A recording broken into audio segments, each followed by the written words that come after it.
Tam. Do you ever get sick of your own sound of your own voice? All the I don't get sick of your time. voice. I think your voice is amazing, but my voice I sometimes hear back and I'm like, that annoying biatch. Like I do not want to listen to her say, no, people would turn me off. But how do you do that if you're an actor? Because you're hearing your voice all the time, right? Oh, I hate hearing my voice. I hate watching myself on camera. Like I can't do it. I'm like Meryl Streep like that. She doesn't like to watch herself back. Meryl Streep and Tam and Streep.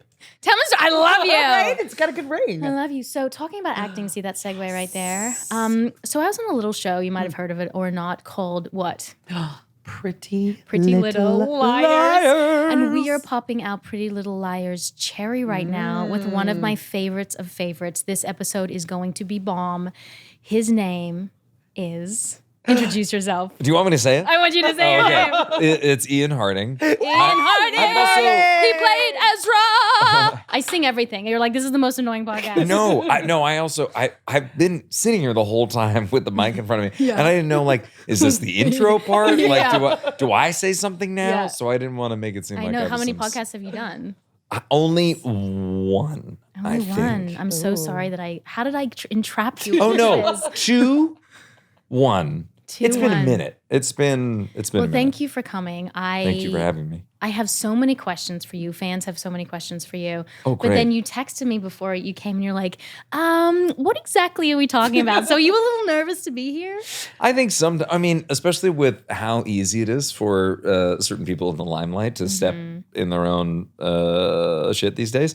Yeah, a little bit. I'm like, so what is being discussed? Because I didn't want to get in here and be like, so what do you think about blah, blah, blah? And then suddenly I'm like, oh no. I want to say Like, it. couldn't we talk about the liqueur I'm drinking? You know, like, obviously I don't want to have some, like, wussy. You're not a wuss. Well, thank you. You know, what we want to give you, the type of environment we want to provide is just having a chat about everything about you. And I don't know that much about you because we didn't really have scenes together. No, we didn't. And we didn't like hang out in our trailers and we didn't get to know each other that well. And I've actually got to know you more off camera now that the show's over. Yeah. And I'm kind of really into you. Like, Really? I really think you're such a good person. Thanks. I do. I think you're a really good person. I think generous. you're interesting. I think you're smart. I think you're talented. And we did meet in Paris that one time. Oh yeah, that was bananas. What was that? What was that? So the show had just started. Like, I think it was even the first 10 episodes or something. It was definitely season 1. Season 1. Because I was with somebody who is now a good friend, but a girlfriend at the time who I was visiting. You've gone through a in few, London. actually. I've had Ooh, now the truth comes not out. like 10, but like a couple. 47. No, Okay, that's a fair number. So I was going and visiting her, and we were. This is a slightly pretentious story. We're having this like sort of vacation, and we were in the Louvre. You were in the Louvre, yeah. And I just happened to run into you. You like looked over, and I looked over, and I was like, Ian? No all the way to Paris. Yeah. You could have just told me that you thought I was cool. I was like, all the way to stalk you? Yeah. I was like, this will totally look not like a coincidence. And it was just, and then we started chatting, and that was actually one of the first moments, and that trip abroad was sort of my first experience with fame of any level. You know, I thankfully, like, we didn't have the kind of fame where there was like, there were hordes of paparazzi and I needed a security team. No. But it was the kind that, like, I realized when I went to see the Mona Lisa, I saw all the flashes, and then finally I was like, they're kind of getting in my eyes, and I was thinking, what are they bouncing off of? And then I realized it's because they're not taking photos of the Mona Lisa, and people are taking photos of me. I know. And I was suddenly like wow. like a very surreal surreal experience. I remember the first time when I was 15 years old, and I was on a show called Home and Away, and I remember the first time someone came up to me and said, "Are you Tam and Sursock?" They didn't say my character name. They said, "Are you Tam and Sursock? Can I get an autograph?" And it was that moment that I knew my life was going to be different forever. Yeah. Is that what you felt? Yes. Yeah. And there was actually, it was very strange. I went for a run like the next morning, and it was this like, I was imagining it was going to be this beautiful like jog down the Seine or something like that. And I had on my phone, or I guess it was an iPod at the time, Hotel California by the Eagles. And which is like a song that's sort of about the culture out here, but for me, what it resonated as was this was fame, and there was this line in it that says, you can check out anytime you like, but you can never leave. And I remember getting very teary-eyed, being like, oh, so this will be forever in some way, right. Which thankfully it does dissipate in terms of intensity, but depending on what you're doing and what show you're on, right? And then I also then got a glimpse of what it could be at a higher level, and it definitely made me hesitant. Because don't you want it all? I want fame. Well, no, sorry, that it came out wrong. I want fame. I want it all. I want a career. Yeah. Right, and I want to be an actor. Right. But I don't think I want any of that stuff. Yes, you want the two things at once, and I say this all the time. Where I'm like, oh, I want to be so sought after, and I want to do all the films and the shows and the plays and the podcasts and all of that. Yeah. And then I also want to be able to sit in a coffee shop and read a book. And whenever I'm traveling, I'll just wander. I won't have an itinerary. And I know you travel a lot as well, but you'll do this thing where you just walk around, and that's how you get a taste for the area, as opposed to going to this one tourist spot and this museum or that site. But if you're insanely famous, you can't do that. I also realize I'm sitting in a very strange position here. This couch is very They are comfortable. recording up your vagina. My sphinct. Sphincter. So, yeah. By the way, I do apologize. Yeah. We said sphincter. Speaking of sphincter, Yes, please do. I do apologize if I seem a little sick, or if just halfway through this. Why is that got to do with your sphincter? No, I was trying to make a segue. And it didn't work. Okay. But if I just do this, for instance. As long as your sphincter isn't sick, we're all good. I know. As long as your sphincter is in top, as far as I know, in top shape. It seems pretty good, pretty snug and not chafed. Do you have references? Do my sphincter? To validate, or people to validate your sphincter. I can make a few phone calls, be like, "Hey, the last time you were there, what did you think?" When you have babies, your sphincter isn't as tight, right? Oh, it's not. Nothing is as tight. But you're gonna go red. We had C-sections, so everything is totally fine down there. But I even think imagine if we didn't have C-sections, how everything would just be a disaster. Disaster. I'm glad I don't laugh and pee or sneeze and pee, because I heard that that's what happens sometimes. Yes, and apparently after you give birth vaginally, it looks like a murder scene down there. It's Are you the prepared? talk of the town, that I've heard. The talk of the town. So see all these things you have to look forward to at some point. Is it kind of weird that I'm not excited for it, but there's a little bit of kind of I don't know.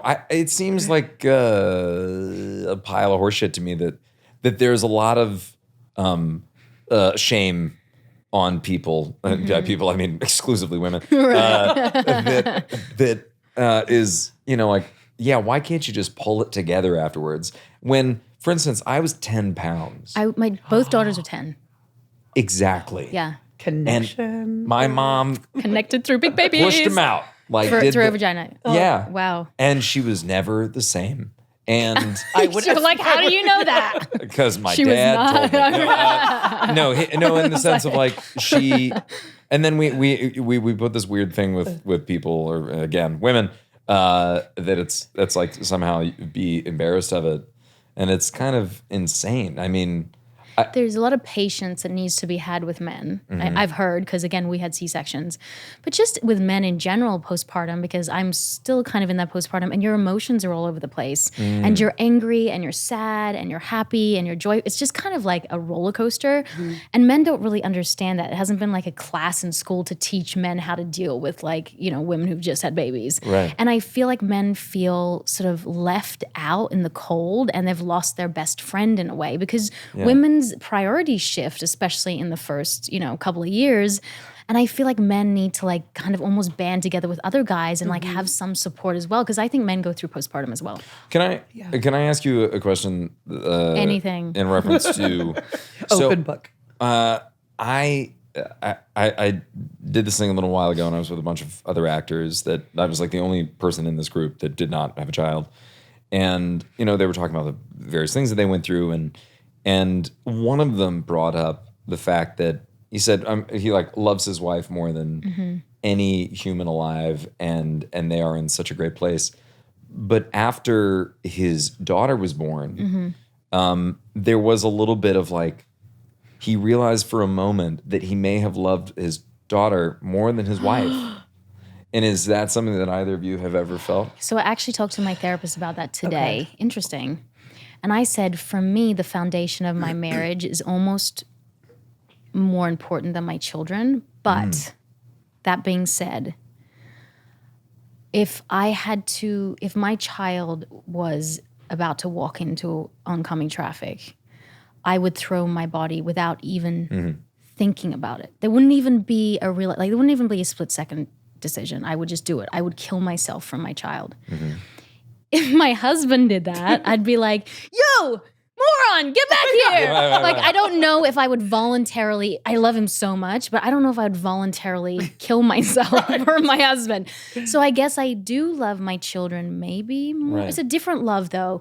Your children you have to take care of them. You have to kill yourself in a way for them, even psychologically. Like, you have to give something up for them, whereas your husband has to be his own person. What do you think? I agree. You know, it's funny. I've had that talk before with my husband, David, and it's like with the life raft, right? And there's only 2 life preservers, and who do you give it to? Obviously, I was like, well, my daughter and I would get the life preservers. We'd see it like in the next life, you know? Swim. You can swim. But it's funny, you know, with my husband, as far as like, if I feel like he loves her more than myself, yes, I do at some points. It depends on sort of where we are too, like in our relationship, like if we're feeling particularly close or, you know, if we're fighting, like different variables, but that's the only person I'm okay with him loving more. Now, if it's anybody else in the world, I'm like, what the fuck? No, hello. Like it's, you know, it's about me, but it's the only time I'm okay with it. My insecurity you know though, my insecurity would not like it. Like, if he... Yes. The insecurity in me would not love if he loved my child more than me. Although I don't know. It's a weird one. So neither of your husbands has told you as much? I think they're smarter than that. Yeah. They want to keep their balls. Yeah. They don't want them chopped off. Okay. Like if it's just one of these things child, where to have it not, you know, to have it come and go in the sense of like, you know, the intensity of love or whatever, it can ebb and flow. It seems like, you know, not being in that situation, but I could be wrong. So I wanted to talk to you about this because we actually had never talked about it. So you're very open about the fact that your mom has lupus, right? I don't know a lot about lupus. So explain a little bit about that and how it's changed your way of life. Yeah, my mom was diagnosed with lupus when I was a child.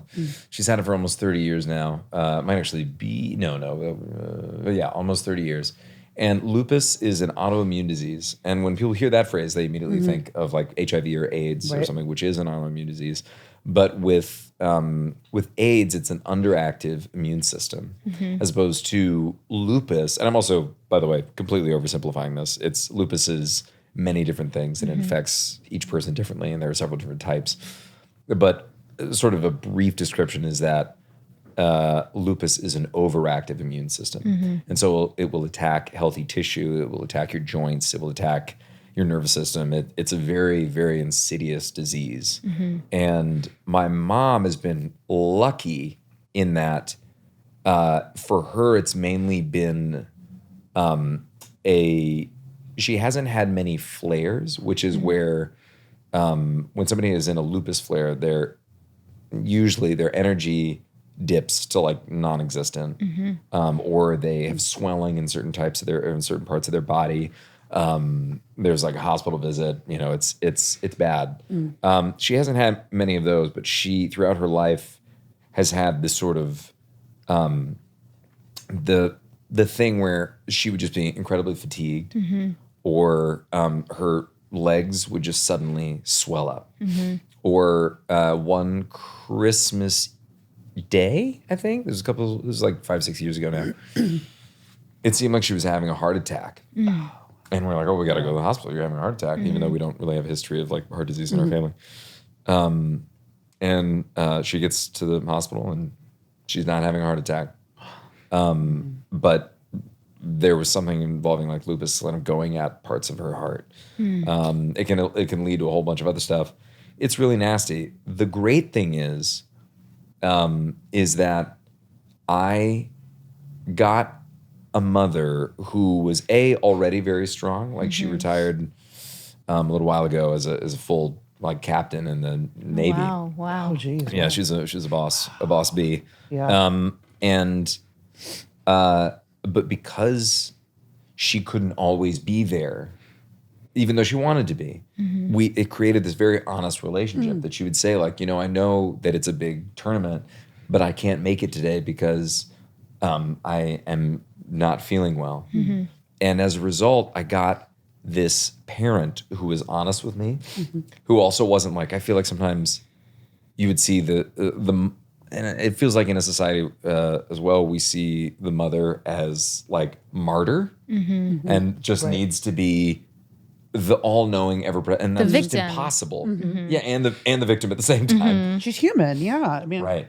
Yeah. And so as a result, today, for many different reasons, my mom is a very close friend, and not in the weird way that you sometimes see on like Tinder profiles, like my mom's my best friend, and you're like, steer clear of that motherfucker because that's a whole can of worms. Yeah.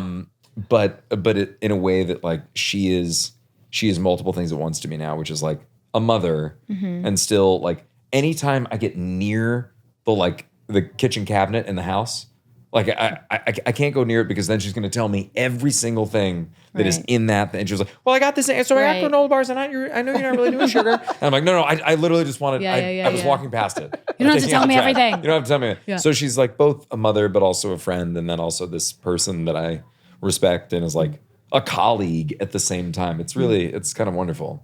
So how did that, like her having lupus, how did that affect you? Did you ever go through like any sort of depression? Like if so, how did you work through it? Yeah, loss. Like, yeah. I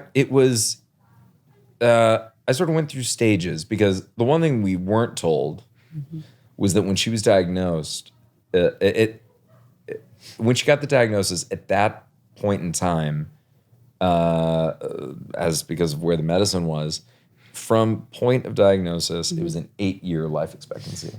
Wow. And didn't know that until, no joke, probably 5 or 6 years ago, when she had already had it for 20 some odd years.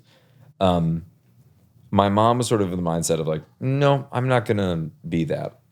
And so she managed to like live within, and she lived very well, was very healthy. She's also a nurse herself as a medical professional, so that helped. But I have depression or a sense of loss, you know what I mean? Or grief, because you weren't going to have, or you didn't know at the time that you were going to lose a part of your mother that you thought you're never going to get that back. I was afraid at first that she was going to die. I do remember having like an episode in school where I was like, I just know it. Like she's going to go, and she's your safety. She is. But thankfully my dad was also very good at the time. And he said, your mother isn't going to die from this and all sorts of other stuff, which was, he didn't know, but he was very assuring and very, he was also present and in my life for the whole time as well. Did they stay together?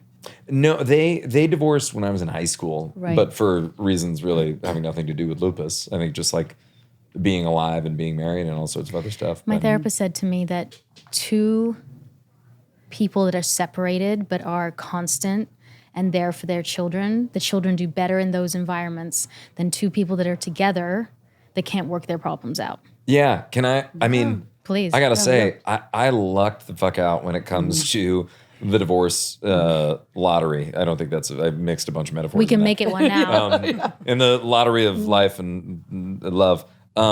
Because my dad remarried when I was in college, and the woman that he became married to has 2 children who I'm very close with, and my stepsister lives up in Northern California, has this farm, and my stepbrother Aaron is this architect and is like they're wonderful people. And so, and then I think you're right.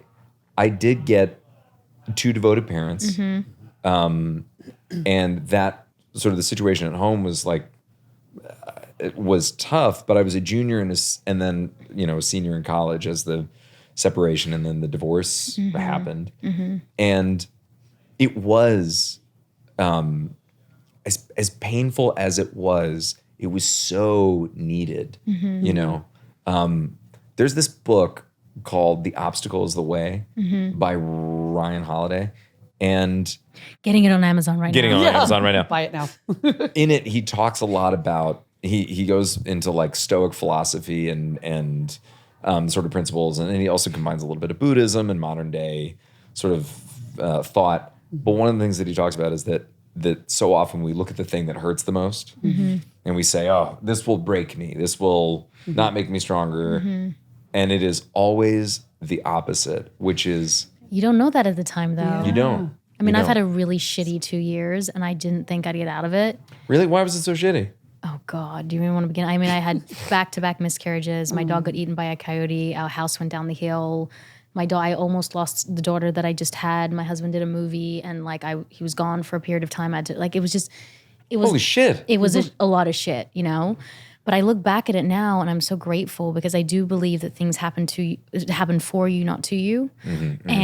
Without all the shit that we've been through, I wouldn't have been able to have a better marriage and have the child that I have now and start this podcast with Roxy. Yeah. I mean, everything's a gift or it's not. So it's your choice of which way you go, and it is up to you in how you process things. Yeah. Wow. Yeah. How did you process it? Grief, a lot of anger, because there's 4 stages of grief. The first stage is like disbelief. Then it's anger. Then it's depression. Then it's acceptance. And so I just went through all those 4 stages until some point I just felt like I accepted my situation that I was in and everything got better. Yeah. Damn. Wait, Ian, how did you process the divorce? Like, how did you sort of deal with it? What tools did you? I mean, thankfully, both my parents were like longtime believers in therapy, and there was no therapy definitely. Roxy, we need to go to more therapy. We need to go to marriage counseling. But I need. You do. Have you ever been? I went. We did premarital counseling before we got married. Did that help, Roxy?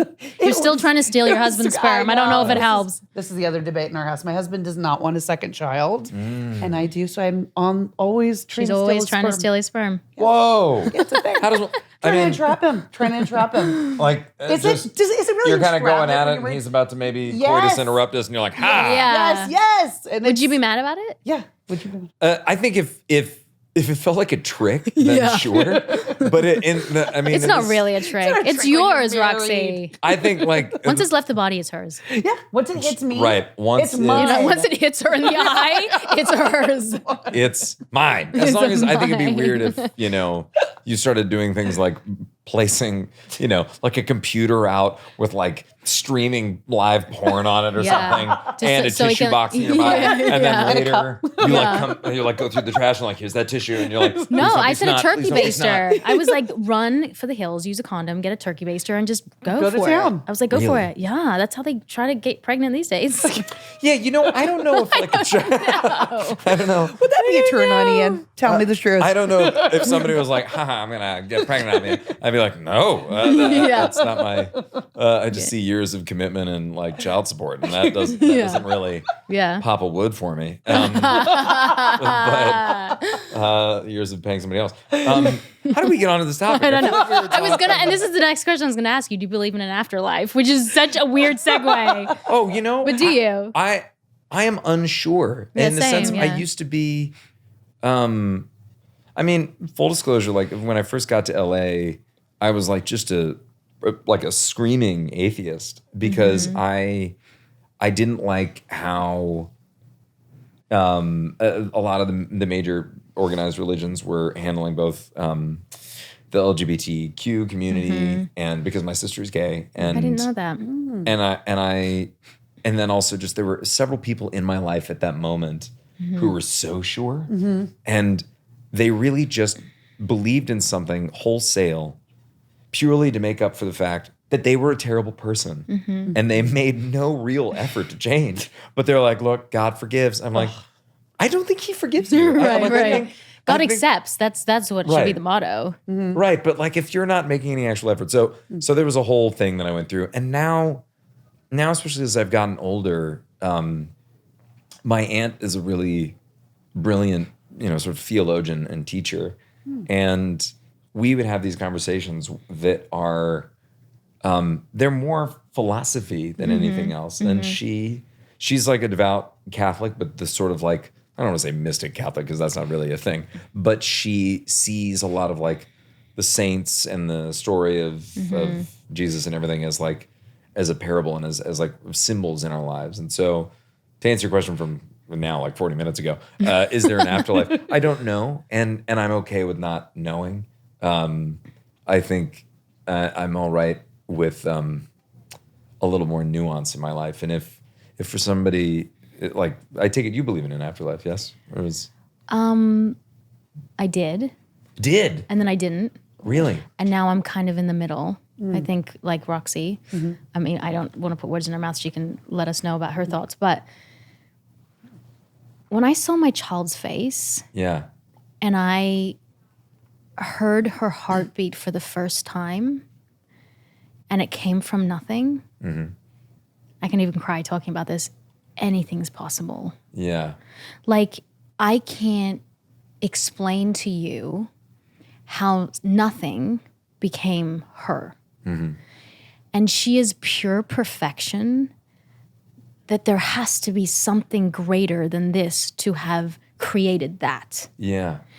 And so now I believe in something. I don't know what that is. I think we all just told stories, Chinese whispers and it's all the same thing. And I think we all just got confused along the way. But it's like when I had children, I started to believe in magic, because when you first hear a heartbeat, again, anything is possible, right? Yeah. So that's my answer, that maybe, and I would rather live thinking there is and get there and go, thank God I'm right. Or if there's not, how will I even know? Right. So, Roxy? I think for me, I think too, I agree with you. It changed. It became even more believable to me once I had a child. But also it helps me with my fear of death to think about an afterlife, I have because such a fear. I have such a phobia and a fear of death that I will lay in bed, and like Tim and I both have this, where we lay in bed sometimes at night, like so anxious, thinking about and I don't know if it's because when you become a parent as well, you've got so much more to worry about. So that sort of goes through your head. But for me, it helps me deal with that condition a little bit better, to think that this isn't the end. Right. And so that there's like more after this, and that I'll get to be around, get to be with my daughter more and my husband and those I love. So it helps to kind of deal and cope with that fear for me. Is it the fear of death, is it the fear of like nothingness afterwards, or is it a fear of a painful death or an early death? Or I think it's a fear of the unknown. So Yes, it's like a fear of like going through the process of death, not knowing what that is, and seeing like what is on that other side, So it's kind of, for me, it's like the fear of the unknown and just like the finality of it, the way it seems, Yeah. I couldn't even talk about it with my husband for like a decade. I couldn't even talk about death. But now I have an interesting take that when I saw my the second daughter, Lennon, for the first time, I was like, maybe I believe in past lives. Whoa. Because she came out so different from her sister, and I almost thought she knew the pain we'd been through, because we gave birth to I say birth, it was 4 months, we had a miscarriage, and like I felt like she knew. There was some energy about her, and I feel like it's all energy, and maybe there is past lives. You know what? It's interesting you say that, Tammin, because I was talking to somebody about reincarnation, and they said that the people that you're with now, you have lived a past life with, and it could be in totally different roles. So, for example, my husband could have been my child in a past life, and it's like, depending on the dynamic of your relationship, if it's combative, if it's very loving, it's like all these different factors factor into like who they were. Was that your mom? Yeah, no. Was that your mommy? No. Tammin, you were my mama. Yeah. Were you my dog, Ian? What's that? Were you my dog? Yeah. I there was this great, I'm definitely gonna butcher this, but there was this interview that I remember watching with Larry King and Neil deGrasse Tyson, and in it, I think Larry King was talking about his intense fear of death or something like that, and Tyson basically says to him, like, well, so before you were born, what was that like? And Larry King's like, I have no idea. And he goes, so what makes you think that it would be different than when you die? If especially like if we think about energy and how it is made, and then it is sort of like fizzles out and then is brought back into whatever that environment it's in, and reused, recycled, and no energy is ever lost, I guess. I mean, I'm also simplifying something, but that when I heard that, I was like, oh yeah. So I don't need to necessarily worry about the death part, because it's a nothingness that is so complete in the sense of you're not sad or happy or scared. It's just literally like, Yeah. and that actually made me feel so much more comfortable. Roxy and me are shaking. We're shaking right now. We're like, yeah. And I was he's like, at peace. That's why he's a good guy, Roxy. Exactly. You can tell we calm can energy. just tell. And I was like really high when I was watching it. I was yeah. Oh I my was the God. only No. But yeah, no. So that was like, that's where I think I am with that. You know, of course, nobody wants to be like hit by a bus. Like anybody that's like, I'm not afraid of death. I'm like, if somebody said like, I'm going to stab you a bunch of times with like a million needles, then you're a sociopath, because I don't know what to tell you. That scares the shit out of me. Yeah. But yes, the actual like after the moment of like, like, that's when people die. They just collapse. Yeah. And that's how they die too. So, like, Right. clearly They're seen like, a damn it. lot. Yeah. No. Ugh. Yeah. Okay, we're gonna talk about a little bit about dating, but we don't have to say names, okay? Yeah, sure. Is that okay? Yeah. So what's a deal breaker in a relationship for you? Deal breaker? What can't you put up with? Oh, I mean, I don't want to make it sound like I've got so many rules. Your period. I mean, Let's hear the list. I think honestly, for me,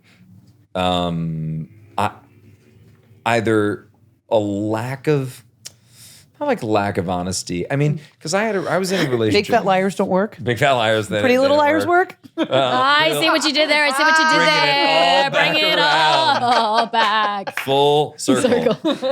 You know, I was in a relationship like years and years ago where I was made to feel that I was either not enough, or that this person had a lot of issues herself, and made it seem like It was your fault. yes, and then in fact I had some of these And issues. then you were gaslighted that you thought that you did. Absolutely. This is way before I knew what gaslighting was, God, or what it was to be gaslit.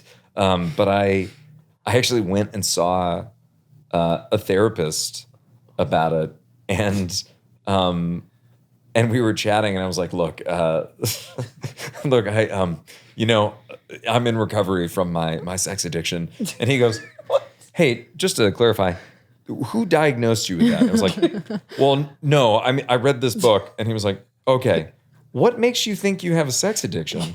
And I described like what was clearly a Just a healthy normal desire to have sex. And he was like, "What? Who said that to you?" And I was like, "Well, this relationship that I'm currently in, Because I had a couple times, sex a couple times a week. with Stacy Lou Jim Bob is what I'll say her name is." I like the last name. And, Jim Bob. and that was all her first name. But she made me like feel like I was some sort of addict. And he was like, "Ian, you're not. What else do you feel?" Yeah. I was like, "Well, like I did this thing once, and I totally deserved to be. I was. It was a showcase for the school that I went to, and for college, and we had this showcase program, and I did like very well, and that like triggered her in many ways.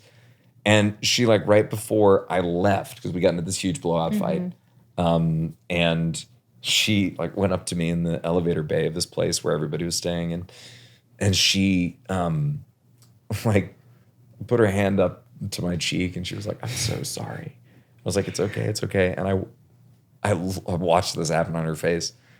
It like her face changed. It like altered. And in a moment I was like, "Oh shit." And before I could do anything, she like pulled. No. And like left this like gash down the side of my face. And so I had to go into meetings the next day with this like scar down. And I'm scar. I mean, it healed like in the next day. She didn't like leave stitches. But again, here's me trying to justify it. Right. Like, She's totally normal. I mean, it wasn't the baseball. It was a bat. love It wasn't that scratch. bad. But it was weird. I was in that with that therapist too, and he was like, "So in the abusive relationship that you're in," I was like, "No. Yeah. I wasn't abused." And he goes, "Yes, you were." How long did you stay in that relationship? I was in for like a year and a half. Wow. It was rough. But Is that the woman I saw in Paris? no. Sorry. You literally said her name. No, I don't know if you that's- said her name. Stacey Jim Bob. I did not know.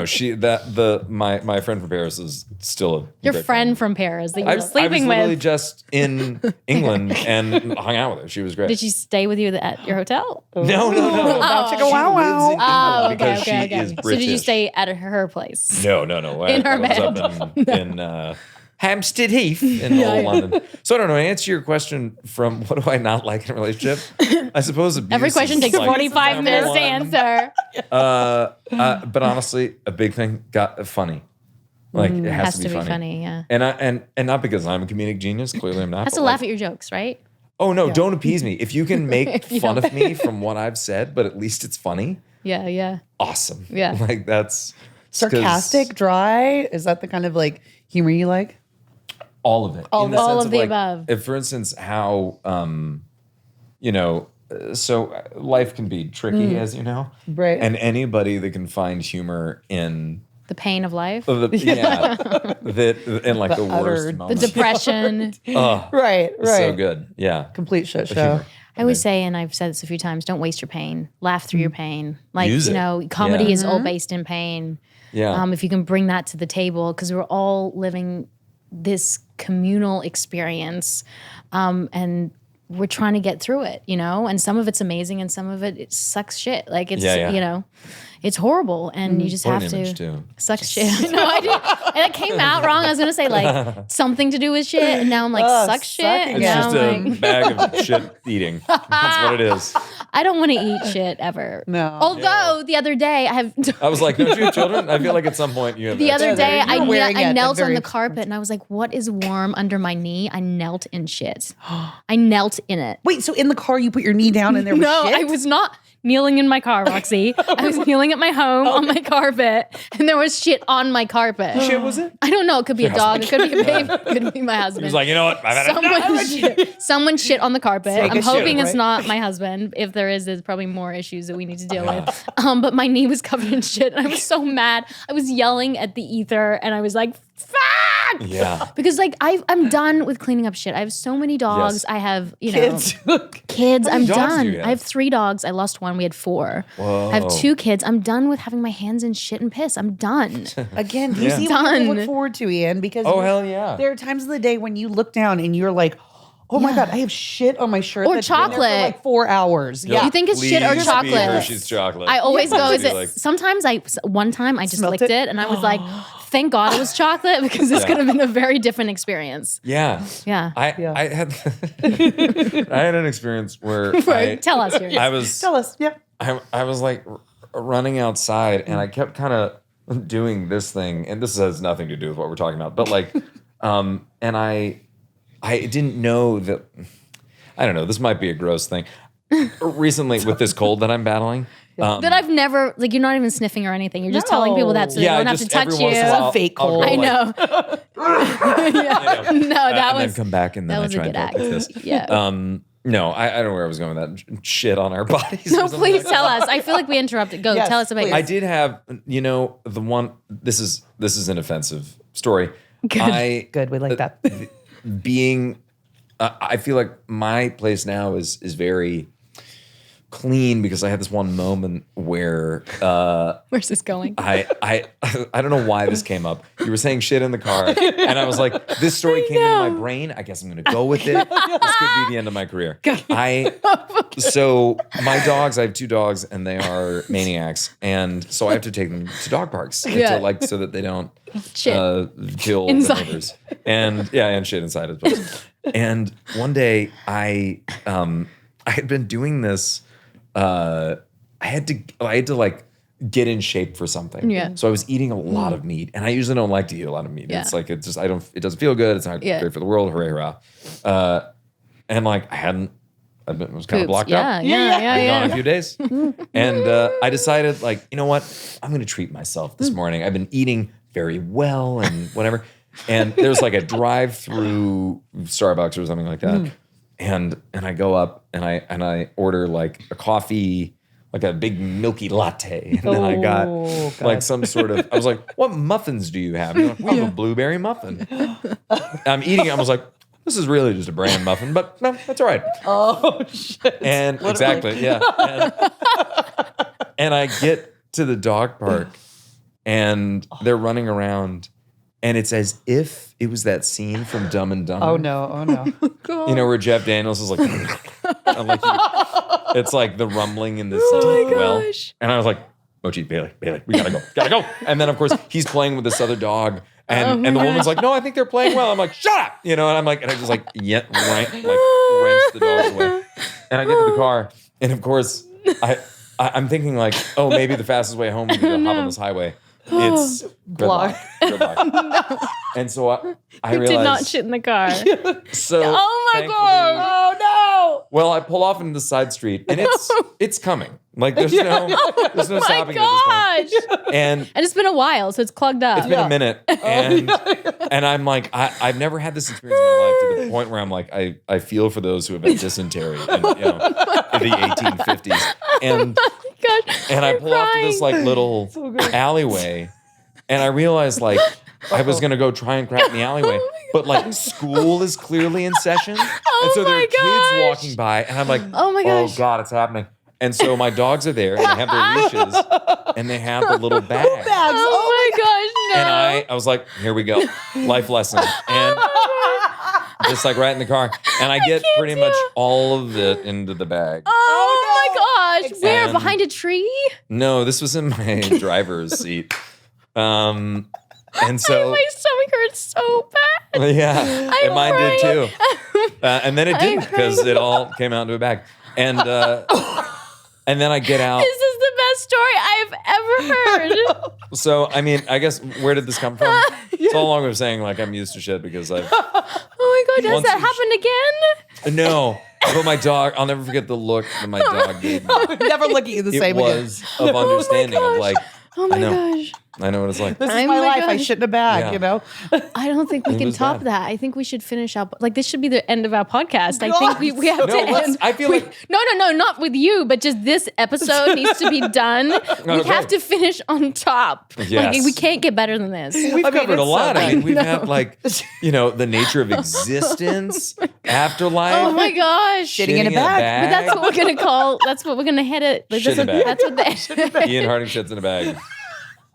On his second podcast ever. It's gonna be.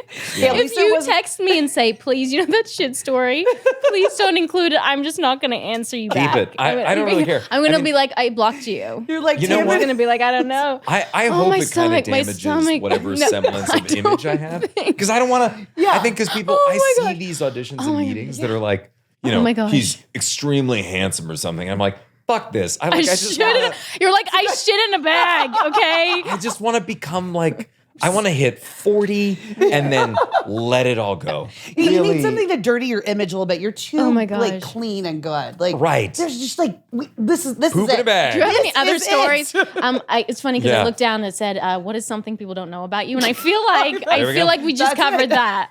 Poop in a bag. Shit in a bag. There you go. Okay, now we have to ask before you leave a few PLL questions. Great. People are gonna like kill us. Okay? Fantastic. Can I confess one thing to you guys? Do it. You guys tell me. Okay. Because tell me. I have never seen the show. Really? Yes. Get out! Stop. I actually didn't watch. Did you watch every episode? No. I stopped watching after season 3 or 2, just only because, not because I hated the show or something. No. Loved it and was very grateful, but I just, you can't watch yourself after a while. No. Because I would find myself being on set, like aware and directing myself from outside of myself, and it sucks. So you guys wouldn't sit there on like a Thursday night when it came If I knew TV I was going to have a good scene, I wanted to see what it looked like, and it never looks as good as it felt. I feel. No, although my dad, I think for definitely the last 3 or 4 seasons, every Tuesday. What was it on Tuesday? Yeah. He would have a viewing party with like his neighbors and friends, and it became this huge potluck. And one or two times I was home at the time, and it was amazing. And my dad would also like occasionally not make fun of it, but he would basically Put you down. "What's gonna happen, Ezra?" Like even though I told him what was going on. Yeah. Like, I have the script. So yes, no. Other than those, I hadn't really watched it. No. Okay. So a few questions. My audition was the worst audition I've ever done. Really? Right. I actually told Marlene in the room that I should leave because that was abominable. Right. And then they didn't give me they gave me the role. No, I auditioned for Spencer, and they said, "Well, you can play this blind girl, but you don't get to talk. but you don't get to talk in the pilot." So I actually had to audition or send tape after the pilot because they didn't even know if I could act, or they didn't even know if I could be good because I was terrible. Anyway, my question is: was your audition what was the experience for that? I was insanely lucky. Get ready for this douchebaggery. This was my first pilot audition in Los Angeles. It was Pretty Little Liars. Screw you. Yeah. And because it was, my agents were like very straightforward. They're like, hey, This doesn't never happen. yeah, like you're not gonna get this. And not in like a bad way. They're like, go in and like practice and like you just cut your teeth in the room. And because I had no Warm up. yeah, I just went in and I was like, oh, this guy's like, it's a love story. Yeah. I think I could see the kind of people that I was like in the casting area with. And they were all like kind of like the bad boys, and so it'd be like he's got an edge. And then I walked in looking like the poor man's Kennedy, and I was just like, yeah, I talked to this person like a person, and they're like, he's got something. Yeah, he's so special. And what I have is just ignorance, and so it was really, I suppose, great. And then it just kind of moved along, and then. It's been, and then that was that. And then that was 7 years. But I will say, since the end of the show, I've sort of been paying what I would call actor penance. Yeah, so it hurts. But again, sort of like harkening back to earlier in our conversation, like, man, it's a good hurt. Where I've had 4 pilots not go. Oh. 3 or 4. And it's only a matter of time. But you know what? Right? I don't feel scared. Yeah. And I mean, it helps that you're on a TV show for 7 years and you've hopefully saved your money. But like, and I've had other jobs. Like I was working with Tori on Chicago Med and, I did like a film and I had some voiceover work but it's now I'm so grateful for Pretty Little Liars and that whole experience because now I get to feel what every actor feels. Right. But with the comfort of like, oh, I had this thing. And so I don't like worry about, Those 20 years and you're in a convention. Yeah, so 20 years. Yeah, we meet each other at a convention being like, we haven't got another job. I had a chance. And there's like 3 people in the line. You're like, here's your 3 autographs. Yeah, they're like, weren't you that guy from that Did thing? you used to be someone? So although I ran into, I was in Sweden last year. Ran into someone. That's what you do. I ran into Tam and Cersei. Yeah. I was in this layover and so I'm walking around like Old Town Stockholm, which is stunning. And this young woman comes up to me. She's like, I am so sorry. Would you mind if I took a photo with you? And I was like, oh, well, of course, that's fine. And we took a photo and she's like, oh my God, it's so crazy seeing you here. And we started chatting about like my family's like Swedish history and all sorts of other silly things. And at the very end, she goes, "Oh, and are you still acting?" And I was like, "Oh." That happens to me all the time. I was like, it's like, oh, that hurts in the gut. Right? The ego. Right? I've just done a bunch of stuff. I know, and then no one will ever see. I swear. And you overcompensate. You're like, yes, I'm doing a podcast. I'm on stage. I keep up with everyone. I'm worth something. I'm worth something. I'm doing a web series. Yeah. I was like, I did something that was on Crackle. Yeah. And they were like, oh. Like, I don't know Crackle. Okay, you guys, I'm so fascinated by this. Tamara and I talk about this, and it's love scenes. Yeah. Okay, what is like the most awkward, weird love scene that you have ever done? And like, who was it with, and what was like the scene like? Because PLL did kind of PG. Right? It was very PG. Because you kissed Lucy a lot, right? Tons. I made a living Did you really do making out tons? with Lucy. Like, oh, no, I said tons. Oh, yeah, I did tongue. Did you really? So do you use your tongue You know when you're you not do a love supposed. You know scene? you're not supposed to. Sure. She and I had that conversation. She was like, look, they want us to sell it. And especially in the pilot. No, I Just think she wanted was to just kiss having you. fun. Yeah. Sure, fine. I'm sorry. Clearly. I actually have never done a tongue, and I've been in this business for 20 years, and I've had. Have you had like a sex scene, like a full blown like? Yeah. Really? Well, yeah. I mean, I was naked from the back and stuff Yeah. like that. He was like touching me and stuff like that. I guess I haven't had like a monster's ball love scene. Oh God. You know what I mean? And then I would use, Or like I'd use my tongue. I'd have to probably, nymphomaniac sex yeah. scene. Yeah, I haven't yeah. done that, but like on Pretty Little Liars, that's a glorified version of a soap. It's a nighttime soap in a way. Totally, So like yeah. you're not supposed to use your tongue. Did you use it with other people? No. Although Why did you say no? But oh my God, you're gonna get in so much trouble. I know, No, you don't. It's not. I didn't even trap you. I just got me too'd right here. I think the whole thing was that we talked about it beforehand. Yeah, and it's fine. And also by the end, it was so casual. Like she and I would just, I forget what scene it was, but we're basically in doing this like sex scene where we're in the bed and they said, okay, great. We got it from this angle. It's going to be a quick move, just like, 10, 15 minutes. So they have our robes ready if you want to go and then go sit in your chair or whatever. And Lucy and I think looked at each other and were like, I'm just going to chill out here. It was like late in the day. And so we're sitting there texting like right next to each other in bed. And all she has is like pasties and like the decency garment or whatever that's called. Yeah. And I've just got that like skin colored thing on. Is and it we're like a just sock or is it like a... I have done stuff with Is it a small sock? Is it a small sock or is it a middle-sized sock? an Or I is would it an love to extra, say- sock. extra large sock? I would love to say that it's like a Magnum. a Magnum soccer sock. no, it's one of those sock. like no seam socks that you wear like slippers with. Oh my gosh. Yeah, no.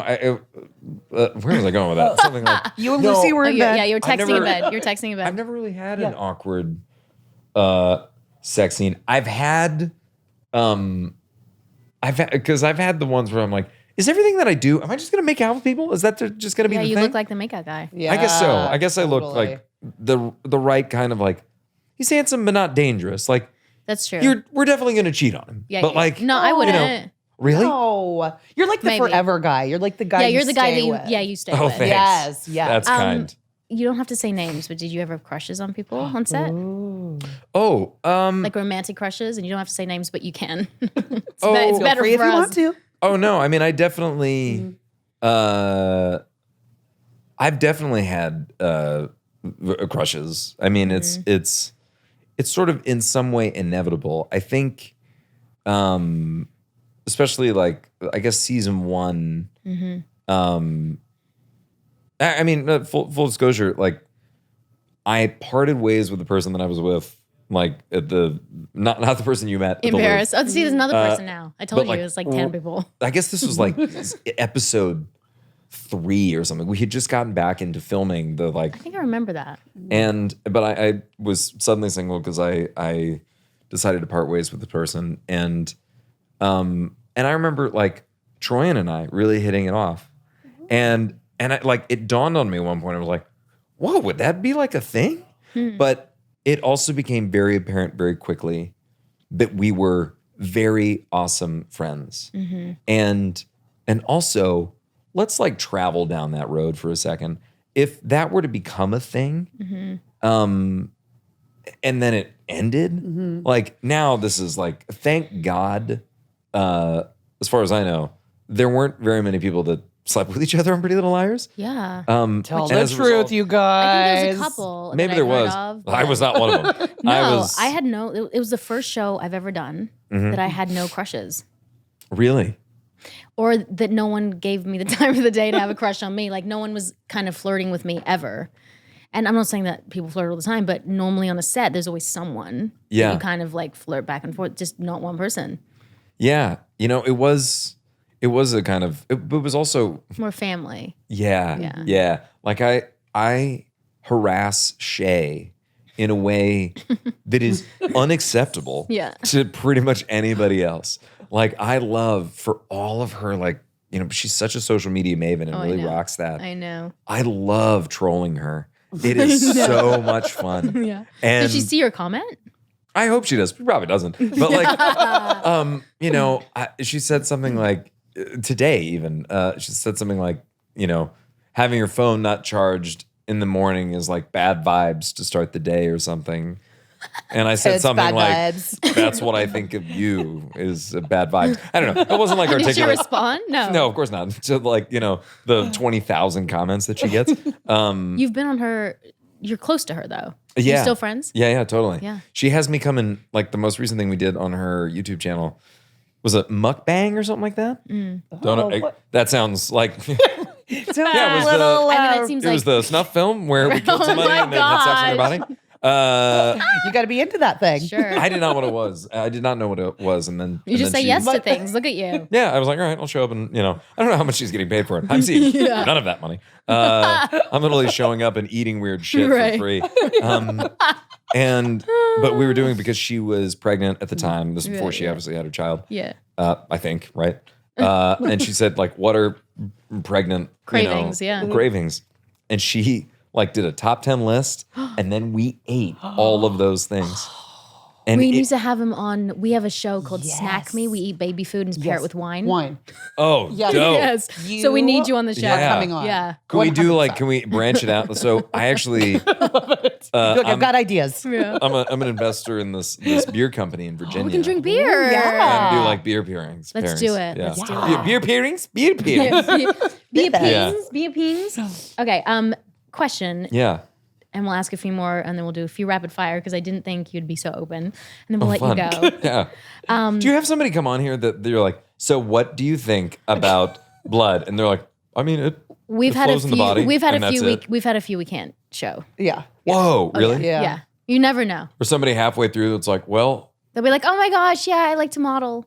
And then that's it. Molly, it's like really cool. Yeah, and then that's it. like really, so no deeper thoughts than that. No. Great. So any pranks on set? Any pranks on set? I feel like there was. No, you know what? There was a lot of. No, this isn't funny. I No, was gonna it's say funny. that, Tell me. there wasn't pranking. There was a lot of bullying of Keegan Allen by me. Why? Because I would always come up to him and I would like grab his arms and like especially it was just because he was inexplicably ripped at all times. Yeah. And I would try so hard and like there was only like a faint like my abs still needed to be painted on. Yeah. And so I would just like come up behind him and I'd be like, I would just grab him and do this thing where I'm essentially calling him stupid, but I'm like, so stupid, Keegan. Let's see, there's the sickness right there. Yeah. But I would just harass him and say dumb things to him, or I would like hit him with objects, and so there was should I say this? There was abuse on set. I Right. definitely Good to abused know. that man. Good to know. Yeah. What is like when in the height of the show? Because I know it was such a huge show. Fans going crazy. What was like the craziest thing a fan ever did to you? Like, did you ever get like underwear in the mail or like a boob picture or Tattoo. No. Tattoo. tattoo your face on like their back? I have seen some tattoos of me show. on somebody's See, yeah. face. I Or think not on their I've seen face. one Of you? of my. My dad did it. No. Of my face. swear to God, Why I was thought you so shocked? You were like, No. of you? No. Jeez. I'm sorry. I'm like, really? But wait, here's my question. Really? Because I was just thinking, because you had glasses on some, or those No, sunglasses. not of Jenna. Of Tammy. Oh, okay. Jeez, I had a whole life and a career other than the show. But we're talking about the show. I That's know, what I thought. I know, I think I in know. my mind, I was thinking that like, Of Jenna. Right. Of Like who somebody could love her getting- so much? but somebody getting like going to a Taking shitty the glasses. tattoo parlor, Yeah. and it just looks like a bug that's also part like it just looks like a big, like a black mass. Just like a here. big fly. bee, It's a like fly. a big fly. Yeah, That like could go it's terribly you, wrong. Yeah. Cameron. Yeah. I've had tattoo of you. I thankfully have not had too many like weird encounters. I did have there was one time on set actually. It was like a huge group scene. It was supposed to be like all the teachers together. This is when I was still a teacher or something. It was like I guess I was teaching college at that point in the show. And so there were a lot of background artists of varying age ranges. And this one woman comes up to me and just like gently tugs at my sleeve. This is like in between takes. And I look at her and she goes like, so why do you not talk to me, Charlie? And I was like, what vague European accent is that? Yeah. Well, I didn't say that to her face. But I was like, I'm so sorry. What's that? And she was like, you stand here the whole time. Talk to me. And I was like, whoa. I think you think I'm someone else. and she like grabs my sleeve and basically says like, before you leave, we will talk. And as she leans in to say it, I can smell the alcohol in her breath. She's fucked up, huh? And it was the only time in my life that I felt the power of like an actor that's like a regular on a show. Yeah. Because I went up to Laura Sylvester, who was the AD at the time, and was like, that woman right there, fired. And she goes up to her, sees that she's incoherent and belligerent, and was literally, this woman was escorted off the lot. And so like, that's not really a fan encounter, but like, Right, but it's a good encounter. I didn't answer your question. It's a weird at encounter all. for sure. Yeah. Okay, should we do rapid fire and let him Ooh, go? yeah, let's do the Okay. rapid fire. And you have to say one. Just one. Okay. Yes. Yeah, and then we're gonna do never. Am I Have allowed to explain? Nope. No, just, damn it. This is And then this is gonna never be have rough. I ever. Okay. Great. Okay. Lucy or Shay? In what sense? Say. I don't know. It doesn't matter. To save their lives? To No, marry? I don't know. You just have to say. You, Shag, marry, kill. you can't ask questions. To make French toast with? I don't know. You just have to say. Okay. Oh shit! I hate these fucking things. No one. You're not gonna get in trouble. Yes, I am. No, you're One not. of them's gonna shiv me. No, they see that you don't. You can explain it to them. No, I can't. They're not gonna understand. Oh God. How about This is rapid fire, not think. Like, okay, Lucy or Shay? Shusey? You. Too creative. Oh, fine. Go. Okay, love or sex? What? Love. Love or money? Love. Love or It's career. career? Love. Chocolate or sex? Sex. I'm not. Chocolate's great, but sex is pretty fantastic. Yeah. Keegan or Hugh? Oh no! No. Q. No. No. I can't do it. I can't. You have to pick one. Okay, to save their lives, I'd save Keegan's life. I'm sorry, Hugh. No, okay. I'm gonna change a few of these questions, but waxed or shaved? Ooh, on your woman. Oh, okay. Thank you for clarifying. I was like, I was gonna leave it up to you. I've never been waxed before, This is so called that's rapid fire. Okay, fine. Sorry, fuck. You're so slow. Waxed? Okay. Maybe. Yeah, that's good. That's good. No beard burn. Wait, stop. Okay, go. Okay, weed or alcohol? Ooh, alcohol. That's Weed or drugs? Well, it depends on Weed or heroin? what drugs you're asking. Weed or Okay, heroin? weed or Yeah, cocaine? you're like weed or fentanyl. I'm like, tough choice. Oh my gosh. Weed or cocaine? Weed. Yeah, hands down. Roxy, your turn. Okay. We're still doing rapid Yep. fire? Okay. Weed or sex? Sex. Weed's not that great. Like it's great, but Alcohol or yes. sex? Sex. Oh. bathroom or Sex. doggy bag? Never shitting again. Or sex. Toilet or doggy Actually, what bag? was your question? I completely missed it. Toilet or doggy bag? Toilet or doggy bag? Ooh, that's a tough one. It was pretty cozy in my front seat as I just made a nice little O shape with my hands. I can't do this anymore. I think my own can't do toilet this in my anymore. own house. I can't do You this. should market that. You should make like human poop bags. I know. As like a there's a way to camping make a thing? dollar. Yes. No. Yeah. That was a thing. Okay, never have I ever lied about being late on set. Like Totally. You're late and then lied about wait. Yeah. Yeah. Totally. Yeah, all the time. There's a car accident. There's a fire. I lied. Can I actually tell you a lie that I've used a bunch? Yes, Let's hear it. This is really fucked up. I've used this lie also to get vacations because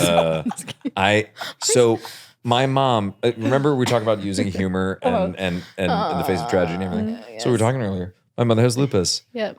My mother, up until recently when she retired, was a nurse. And so she worked in a hospital. And so what I would say sometimes is to get out of Pretty Little Liars so I could go on vacation with my family. It's like, I would like to spend time with my mom. And I would say this to Lisa Cochran's face. Where I would... You could only tell this story now. I can only tell the story. You could never tell I it would get then. fired. Yeah. I would be like, I would just kind of, I wouldn't finish the sentence, but I would say, I'd love to just spend some time with her because, she's kind of been in and out of the hospital. Oh, naughty. Which is not a lie. Oh my God. It's not a lie. And then Lisa's like, oh, is she okay? And I'm like, yeah, she, and I would just do this. You can't see because it's a podcast. But we are recording it. You're recording? Great. Lisa Cochran's going to be like, I'm never going to work with that motherfucker again. Blackballed from the industry. Yeah. I thought this was going to be like totally boring, this whole interview, because I couldn't ask anything. But he's been great. You've been our best. I'm so trying. Yeah. Trying. Love You're you. trying here. You've trying my you've best. definitely gone. Yeah. Wait, never have I ever. Okay, Never have you ever been hungover on set? Oh, that, no. I've never been Really? hungover on set. Never been hungover? No, I I never have drank. been buzzed on set. That's what I was about to ask. okay. Been drunk on set. Keegan and I in the Noir episode, because we had like a lunch that was at 5:30 p.m. because we had to do a night shoot. Yeah. We went across the street in our like costumes, like Yeah. old zoot suity looking things, over to the smokehouse right across from Warner Brothers. Yeah. And had 3 martinis each. And then I would came be. back I would to be. work. I'd be. Oh dead. my God. I mean, granted, none of us had to do anything. I think I had to like run into an alleyway and be Yeah, like, yeah. If you had lines, stay or something, and that was it. Yeah. But no, if I had like a full-blown monologue or something, no. I worked No. with an actor who was. I found out because his coffee was always smelling. He would always be really weird in the morning. Yeah. And I was like, did my own sort of Nancy Drew. And I was like, by drinking and being like, I was like, bourbon. something's in that fucking cup, right? Yeah. So I went and I stole his coffee. I stole his coffee and I smelled It's like it. CSI. Oh yeah, Yeah. and it was whiskey. And I told the producers, I was like, this is bullshit, because he was driving me too. Oh, yeah, he was driving me on set, and I was like, this is no. bullshit. And the whole day he'd be really drunk, but he was a great actor, so you would never know. But then by 5 o'clock, he'd be so like kind of getting sober and to be an asshole around 5, and then you start drinking at 7. And it was so sad. But then someone told me this great sort of nugget of information that he wouldn't be able to give the performance he gave without being wasted God, or that's whatever. sad. What does his name So, like, rhyme with? Moxie Hart? I don't know. Yeah. Okay. Cyan Hard-On. Yeah, hard on. Hard on.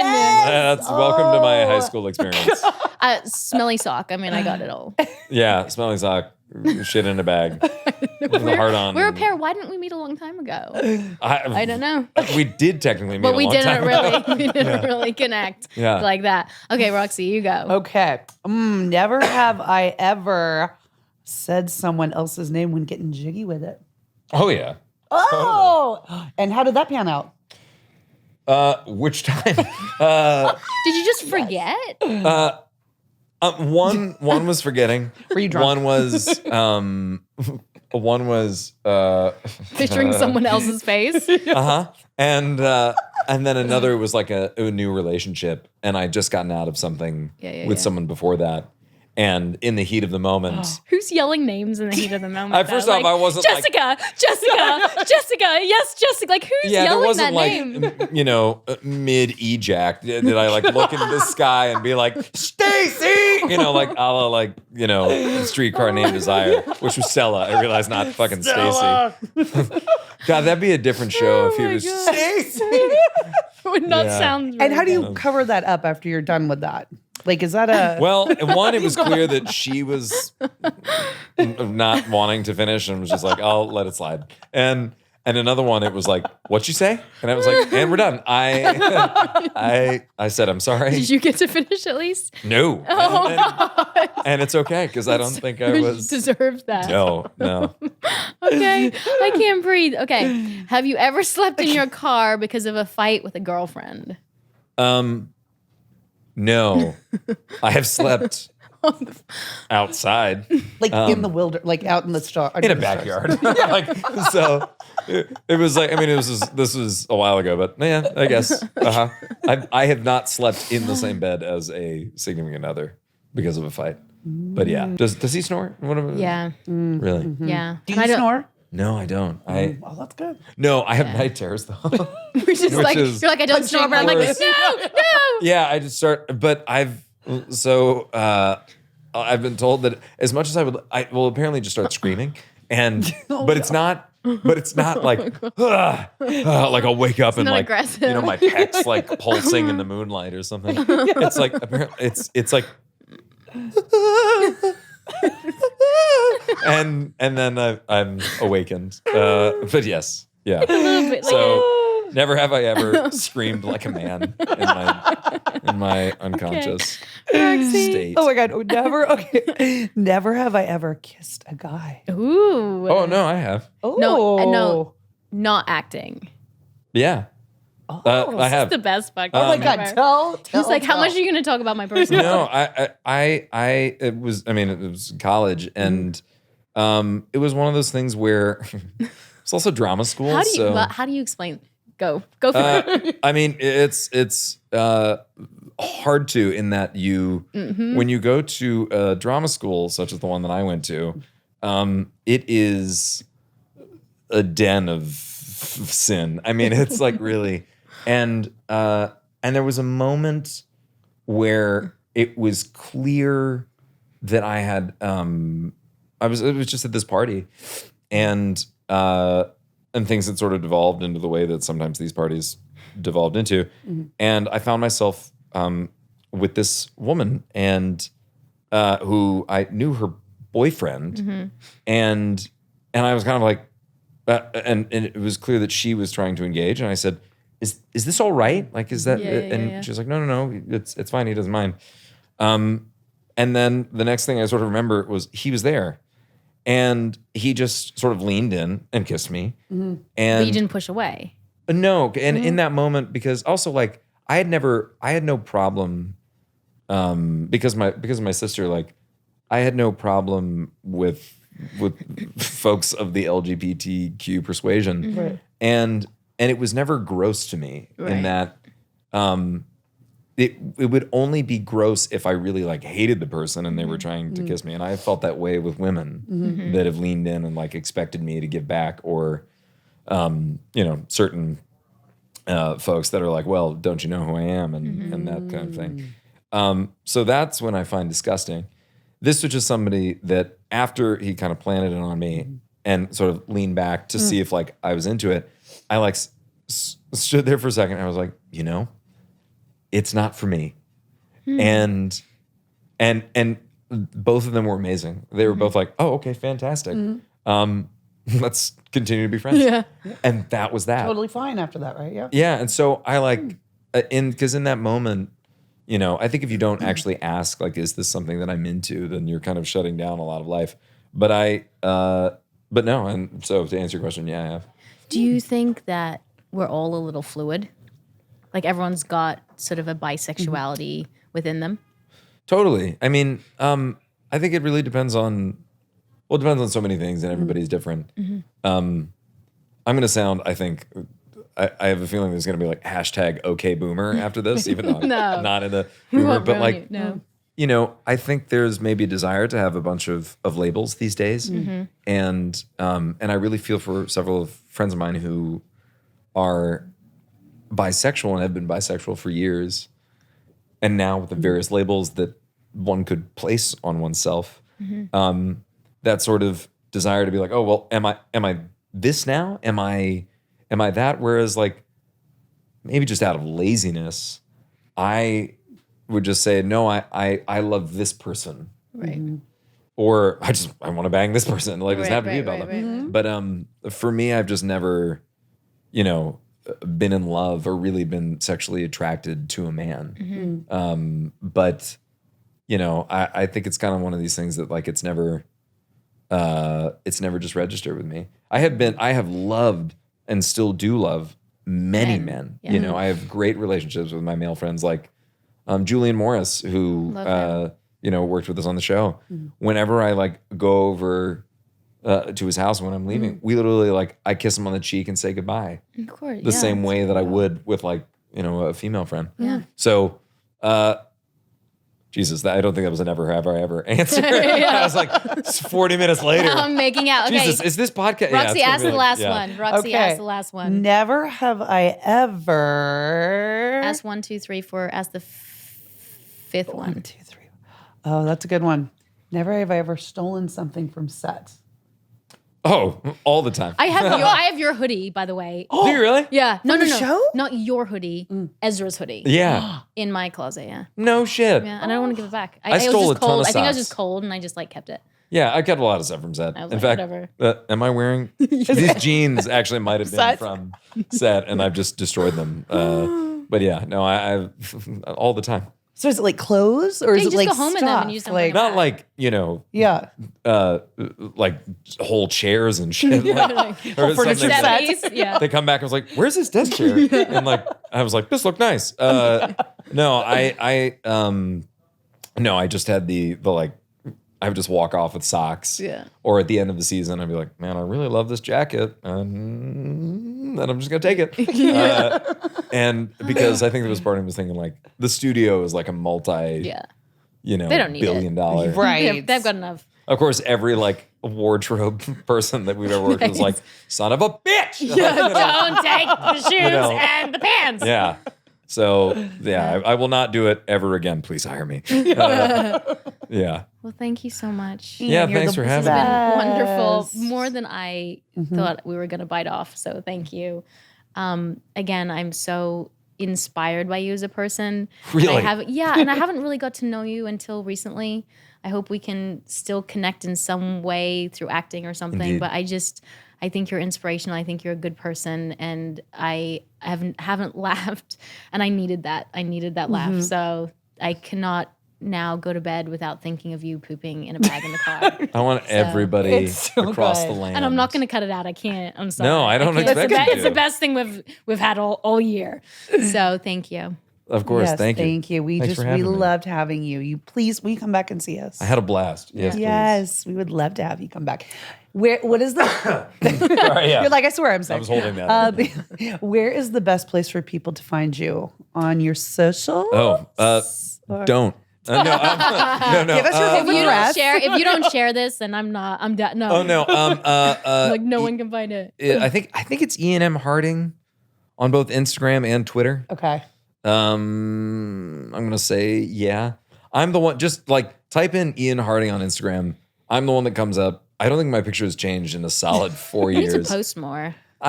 Sure. If you really want to read a great book, now this interview just needs to end. Let's go. We're fine. We're here till Yeah. we're here till 5. Yeah, we'll stay all night. I would say that's where people can find me is on Instagram at Ian M. Harding. It's whichever one has the check mark. Oh, look at you. Yeah. What does the M stand for? 1 million, doesn't it? What do you mean? Oh, how many your millions? M. No. Oh, God. What a douchey thing to say. Oh, you mean in my name? The millions Oh, I God. have. Oh, God. Bazillion and the What an million. ass bag. How pretentious. I'm sorry. Well, it stands for million and for mother of shit is what I am. No. Bag of shit. Ian Michael Harding. Oh, The okay. whitest name. It's great though. find. It's such a good Hollywood name. It's like Yeah. Ian Michael Harding. Really? Yeah, it's Very got great. sexy. Yeah. It feels a little like the theater world in like the early 1900s. Like it's a 3-name thing, it's like, Ian M. Harding in the dame's got class, and Oh my gosh. it's me like with some little mustache, I don't know. We're going to let you go. Yeah, I'm gonna leave now. And you can find us on Women on Top Official on Instagram. And Women on Top podcast on Facebook. Thank you, Roxy Soxy. This Thank has you, been my one for the love. books. And don't forget to rate, subscribe, and comment. Yes, comment. Thanks, for guys. us. We love you. We love you. And we are Women on Stop.